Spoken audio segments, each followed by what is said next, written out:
ती त्याच्या नजरेच्या आर्जवांनी कासावीस होत होती. इससे पहले के हम पे हंसती रहा बन के नागिन जो हमको डसती रहा. पण आता तिला पुन्हा त्याच्या नजरेत अडकायचं नव्हतं. त्याच्याशिवाय जगणं तिलाही जड जात होतं. त्याच्यापासून वेगळं झाली असली तरी त्याच्या आठवणीने तीही खचली होती.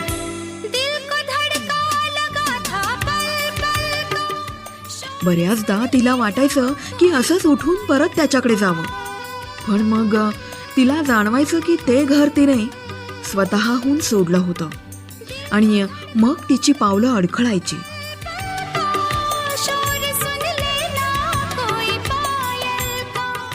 तेरे दर पर सनम, लेखन अमोल परब.